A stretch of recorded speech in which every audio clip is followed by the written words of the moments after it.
For me, it was tough growing up because my parents weren't there. They weren't really there. I was living with my mom, but due to alcohol, I got arrested, and I was no longer able to stay there. You pay rent, and whatever your weekly income is, they make you save a portion of it. This was my very first time saving anything.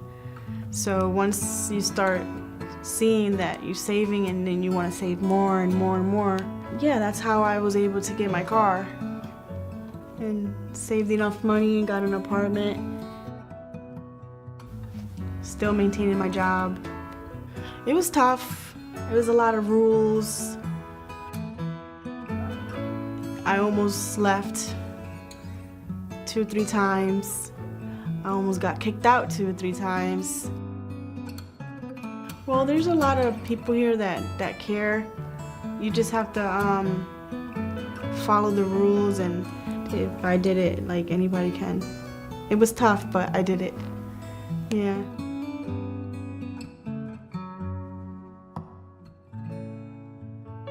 We were staying with somebody, and then things got a little rocky. So I had to do what I had to do for my daughter and I. We became homeless. We didn't have anywhere to go.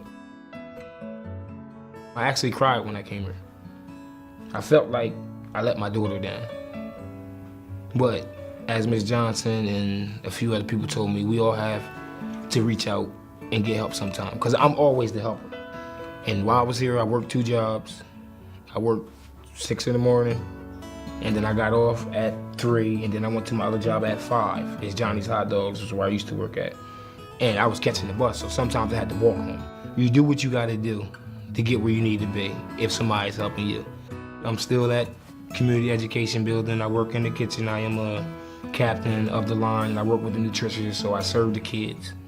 Along with cooking, I coach football, I mentor kids. I coach for the Wilmington Titans. We've been to Florida, we won a national championship, newspaper articles, but that's not what it's about. It's about paying it forward. I was a good investment. As time went on, I felt like I needed to be a leader. Like, you know, not only being a father, a man, that it could be done.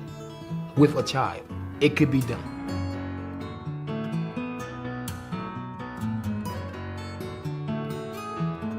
You have to try to find a way to let the person know that it wasn't their fault. You know, first they go through a series of guilt, then they go through a series of embarrassment where they don't want anyone to know. If I'm called during the night, I'll get a call from our helpline, and the helpline would have received a call from the hospital. So when they place the phone call, that is one step towards getting the help that they need. You know, a lot of people don't make that call, or they make that call years later. I get to support them, to talk to them, to hold their hand and hear their story. Shame is sometimes worse than the act itself, because you victimize yourself all over again. It's so important for people to be comfortable if they've had something happen to them, if they've been violated, if there's been a sexual assault, to know where to turn. And if they can just reach out and know that there's a place that they can call, a helpline, where they're given options and they'll know what it is that they can do next. We want to empower them to be able to begin their lives over again. We want to give them a starting point. We want to give them a sense of being, a sense of letting them know that they are human and that this, again, was not their fault. I think this program is a wonderful investment, because what we do is we reach out to people that if we weren't there, I don't know who would help them. There's not a better investment that one can make and investing in someone's life, that they receive all the resources that they know are available to them each and every day.